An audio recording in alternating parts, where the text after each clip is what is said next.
Hello, എല്ലാവർക്കും പുതിയൊരു വീഡിയോയിലേക്ക് സ്വാഗതം. എല്ലാവരും സുഖമായിട്ടിരിക്കണമെന്ന് വിശ്വസിക്കണം. ഇന്ന് നമുക്കൊരു അടിപൊളി ലഞ്ച് ബോക്സ് റെസിപ്പി കാണാം. ഒരു ദിവസം ഇൻസ്റ്റഗ്രാം ഇങ്ങനെ സ്ക്രോൾ ചെയ്യുമ്പോൾ കണ്ടതാണ് ഞാൻ ഈ റെസിപ്പി. ഞാനിത് അതിൽ കണ്ട അതേപോലെയല്ല ഉണ്ടാക്കിയിട്ടുള്ളത്, ചെറിയ ചെറിയ മാറ്റങ്ങളൊക്കെ വരുത്തിയിട്ടുണ്ട്. അപ്പം നമ്മൾ ഇന്ന് ഉണ്ടാക്കാൻ പോണത് ബിണ്ടി റൈസ് ആണ്. ആന്ധ്ര സ്റ്റൈലിലാണ് ഞാൻ ഇന്ന് ഈ റൈസ് ഉണ്ടാക്കിയെടുക്കുന്നത്. വലിയ ബുദ്ധിമുട്ടൊന്നുമില്ല, പെട്ടെന്ന് തന്നെ ഉണ്ടാക്കിയെടുക്കാൻ പറ്റും. അപ്പം ഞാനത് എങ്ങനെ ഉണ്ടാക്കി എന്നുള്ളത് നമുക്കൊന്ന് നോക്കാം. അതിനു വേണ്ടിയിട്ട് ഞാനിവിടെ കുറച്ച് വെണ്ടയ്ക്ക നല്ലോണം കഴുകി വൃത്തിയാക്കിയിട്ട് ഇതുപോലെ കട്ട് ചെയ്തെടുത്തിട്ടുണ്ട്. കുറച്ച് മൂത്തിട്ടുള്ള വെണ്ടയ്ക്ക കൊണ്ട് ചെയ്യുമ്പോൾ അത്ര ടേസ്റ്റ് ഉണ്ടാവില്ല, അതുകൊണ്ട് പിഞ്ചായിട്ടുള്ള വെണ്ടയ്ക്ക വേണം എടുക്കാൻ. വെണ്ടയ്ക്ക ഇവിടെ ഇരിക്കട്ടെ, നമുക്ക് ഇതിലേക്ക് വേണ്ട ബാക്കിയുള്ള ഇൻഗ്രീഡിയൻസ് റെഡിയാക്കാം. ഇതിലേക്ക് ഒരു ചെറിയ സവോള പൊടി പൊടിയായിട്ട് അരിഞ്ഞതും, ഒരു 4 അല്ലി വെളുത്തുള്ളി ചതച്ചതും, അതുപോലെ തന്നെ ഒരു തണ്ട് കറിവേപ്പിൻ്റെ ഇല നല്ല കഴുകി വൃത്തിയാക്കിയിട്ടും വെച്ചിട്ടുണ്ട്. ഇനി ഇതിലേക്ക് ഒരു പൊടി തയ്യാറാക്കണം. അതിന് വേണ്ടിയിട്ട് ഞാനിവിടെ 1 ടേബിൾ സ്പൂൺ പീനട്ട്, 1 ടീസ്പൂൺ മല്ലി, 4 അല്ലി വെളുത്തുള്ളി, 3 പച്ചമുളക്, 1/2 ടീസ്പൂൺ കുരുമുളക്, 1/2 ടീസ്പൂൺ ജീരകം, 1 ടീസ്പൂൺ വെളുത്ത എള്ള്, പിന്നെ ഒരു 1/2 ടീസ്പൂൺ മുളക് പൊടിയും 1 ടീസ്പൂൺ മഞ്ഞൾപ്പൊടിയും കൂടെ വേണം. പിന്നെ ടേസ്റ്റിന് ആവശ്യമായിട്ടുള്ള ഉപ്പ്. ഇതിലേക്ക് ഞാൻ ഇന്നിവിടെ മട്ടരി ചോറാണ് എടുത്തിട്ടുള്ളത്. നിങ്ങൾ സാധാരണ കഴിക്കണ ഏത് റൈസിൽ വേണമെങ്കിലും ഇതുണ്ടാക്കാം. ആദ്യം തന്നെ ഒരു പാൻ അടുപ്പിൽ വെച്ച് ചൂടാക്കി അതിലേക്ക് കുറച്ച് വെളിച്ചെണ്ണ ഒഴിക്കാം. എന്നിട്ട് നമുക്ക് പൊടിക്കാനായിട്ട് എടുത്തു വെച്ചിട്ടുള്ള ഇൻഗ്രീഡിയൻസ് ഒക്കെ ഒന്ന് വറുത്തെടുക്കാം. വെളിച്ചെണ്ണ നല്ല ചൂടായതുകൊണ്ട് ഇതിലേക്ക് നമുക്ക് എടുത്തു വെച്ചിട്ടുള്ള ആ വെളുത്തുള്ളി ചെറുതായിട്ടൊന്ന് കട്ട് ചെയ്തിട്ട് ഇട്ട് കൊടുക്കാം. ഒന്ന് കട്ട് ചെയ്തിട്ട് ഇടുമ്പോൾ ഇത് പെട്ടെന്ന് തന്നെ ഫ്രൈ ആയി കിട്ടും. വെളുത്തുള്ളിയുടെ കൂടെ തന്നെ പച്ചമുളകും കൂടെ ചേർക്കുന്നുണ്ട്. പച്ചമുളകിന്റെ നടു ഒന്ന് പൊട്ടിച്ചിട്ടാണ് ഇട്ടിട്ടുള്ളത്, ഇല്ലെങ്കിൽ ഈ പച്ചമുളക് എണ്ണയിൽ കിടന്നിട്ട് പൊട്ടിത്തെറിക്കും. ഇനി ഈ പച്ചമുളകും വെളുത്തുള്ളി നന്നായി ഫ്രൈ ആക്കിയിട്ട് എടുക്കണം. പച്ചമുളകും വെളുത്തുള്ളി ഇവിടെ നന്നായി ഫ്രൈ ആയി വന്നിട്ടുണ്ട്. ഇനി ഇതിലേക്ക് നമുക്ക് കഴുകി വൃത്തിയാക്കി വെച്ചിട്ടുള്ള പീനട്ട് ചേർക്കാം. പീനട്ട് ഒന്ന് റോസ്റ്റ് ആയി കിട്ടാൻ കുറച്ച് സമയം എടുക്കും, അതുകൊണ്ടാണ് പീനട്ട് ആദ്യം ചേർത്തത്. ഈ പീനട്ട് മല്ലിയൊക്കെ എടുക്കുമ്പോൾ നന്നായിട്ട് കഴുകി വൃത്തിയാക്കിയിട്ട് വേണം എടുക്കാൻ.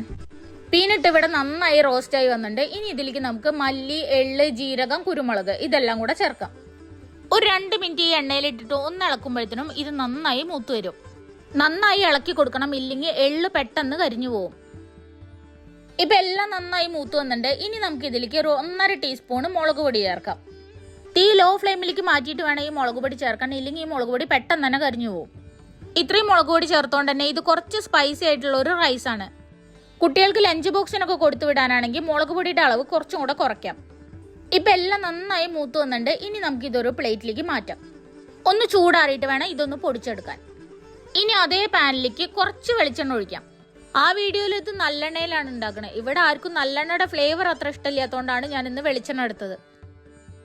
എണ്ണ നന്നായി ചൂടായി വരുമ്പോൾ അതിലേക്ക് ചതച്ച് വെച്ചിട്ടുള്ള വെളുത്തുള്ളി ചേർക്കാം. ഇനി ഈ വെളുത്തുള്ളിയുടെ പച്ചമണം മാറുന്ന വരെ ഈ എണ്ണയിലിട്ടിട്ട് ഒന്ന് മൂപ്പിച്ചെടുക്കാം. വെളുത്തുള്ളി നന്നായി മൂത്ത് വന്നാൽ അതിലേക്ക് നമുക്ക് അരിഞ്ഞു വെച്ചിട്ടുള്ള സവോളയും കറിവേപ്പിൻ്റെ ഇലയും കൂടെ ചേർക്കാം. ഇനി ഈ സവോള അത്യാവശ്യം ബ്രൗൺ കളർ ആവണ വരെ മൂപ്പിച്ചെടുക്കണം. ഇപ്പൊ സവോള അത്യാവശ്യം മൂത്ത് വന്നിട്ടുണ്ട്. ഇനി നമുക്ക് ഇതിലേക്ക് അരിഞ്ഞു വെച്ചിട്ടുള്ള വെണ്ടയ്ക്ക ചേർക്കാം.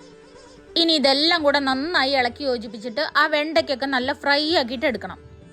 വെണ്ടയ്ക്കയുടെ ആ ഒരു വഴുവഴുപ്പൊക്കെ മാറിയിട്ട് നമ്മൾ വെണ്ടയ്ക്ക ഉപ്പേരിയൊക്കെ ഉണ്ടാക്കില്ലേ, ആ ഒരു പരുവത്തിൽ വേണം കിട്ടാൻ. അതുവരെ നമുക്കിതിങ്ങനെ ഒരു മീഡിയം ഫ്ലെയിമിൽ ഇട്ടിട്ട് ഇങ്ങനെ ഇളക്കി കൊടുത്തോണ്ടിരിക്കാം. ഇപ്പൊ വെണ്ടയ്ക്കൊക്കെ അത്യാവശ്യം മൂത്ത് അതിന്റെ വഴുവഴുപ്പൊക്കെ മാറിയിട്ടുണ്ട്.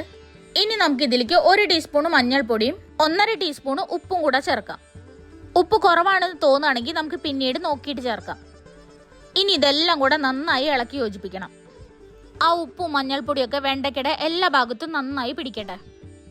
എല്ലാം നന്നായി മിക്സ് ആക്കി കഴിഞ്ഞാൽ നമുക്ക് ഈ പൊടിച്ചു വെച്ചിട്ടുള്ള ആ പൊടി ചേർക്കാം. എന്നിട്ട് എല്ലാം കൂടെ ഒന്നും കൂടെ ഒന്ന് മിക്സ് ആക്കി കൊടുക്കാം. എല്ലാം കൂടെ മിക്സ് ആക്കിയിട്ട് ഒന്ന് ടേസ്റ്റ് നോക്കിയപ്പോൾ കുറച്ച് ഉപ്പിന്റെ കുറവുണ്ട്. അപ്പം നമുക്ക് ഇതിലേക്ക് 1/2 ടീസ്പൂൺ ഉപ്പും കൂടെ ചേർക്കാം. എന്നിട്ട് എല്ലാം കൂടെ ഒന്നും കൂടെ ഒന്ന് മിക്സ് ആക്കിയിട്ട് എടുക്കാം. ഇപ്പം എല്ലാം നന്നായി മിക്സ് ആക്കിയിട്ടുണ്ട്. ഇനി നമുക്ക് ഇതിലേക്ക് നമ്മൾ എടുത്തു വെച്ചിട്ടുള്ള ആ റൈസ് ചേർക്കാം. ഇനി ഈ മസാല ഈ റൈസിൽ പിടിക്കണ വരെ നന്നായിട്ട് മിക്സ് ആക്കിയിട്ട് എടുക്കണം. മിക്സിംഗ് ആണ് ഇതിന്റെ മെയിൻ. കറിയൊക്കെ ഉണ്ടാക്കാൻ മടി തോന്നുന്ന ദിവസം ഇതൊക്കെ ഒന്ന് പരീക്ഷിച്ച് നോക്കാം. ഇതുപോലെയുള്ള റൈസൊക്കെ ഒരു ലോങ് ട്രാവലിന് പോകുമ്പോഴൊക്കെ കൊണ്ടുപോകാനും നല്ലതാണ്. ഇതിൽ ആ വെണ്ടയ്ക്ക വഴറ്റിയെടുക്കാൻ വേണ്ടി മാത്രമാണ് കുറച്ച് സമയം എടുക്കുള്ളൂ. ചോറുണ്ടാക്കി വെച്ചിട്ടുണ്ടെങ്കിൽ പിന്നെ ബാക്കിയെല്ലാ പരിപാടിയും പെട്ടെന്ന് തന്നെ കഴിയും. ഇപ്പം എല്ലാം നന്നായി മിക്സ് ആക്കി എടുത്ത് നമ്മുടെ ബിണ്ടി റൈസ് ഇവിടെ റെഡി ആയിട്ടുണ്ട്. ഇതിന് മുകളിൽ കുറച്ച് മല്ലിയിലയും കൂടെ ഇടാം. എൻ്റെ കയ്യിൽ നിന്ന് മല്ലിയില ഇല്ലാത്തതുകൊണ്ടാണ് ഞാൻ ഇടാത്തത്. മല്ലിയിലയുടെ ഫ്ലേവർ ഇഷ്ടമുണ്ടെന്നുണ്ടെങ്കിൽ നിങ്ങൾ ഉണ്ടാക്കുമ്പോൾ കുറച്ച് മല്ലിയിലയും കൂടെ ഇട്ടോളൂ. അപ്പം എല്ലാവരും ഒന്ന് ഉണ്ടാക്കി നോക്കൂ. നല്ല ടേസ്റ്റ് ഉള്ള ഒരു റൈസാണ്. ഉണ്ടാക്കി നോക്കിയിട്ട് അഭിപ്രായം പറയണേ. വീഡിയോ ഇഷ്ടപ്പെട്ടിട്ടുണ്ടെങ്കിൽ ലൈക്ക് ചെയ്യാനും ഷെയർ ചെയ്യാനും കമൻറ്റ് ചെയ്യാനും സബ്സ്ക്രൈബ് ചെയ്തിട്ട് സപ്പോർട്ട് ചെയ്യാനും മറക്കരുത്. അപ്പോൾ ഇനി പുതിയൊരു വീഡിയോയിൽ വീണ്ടും കാണുന്നവരെ ബൈ.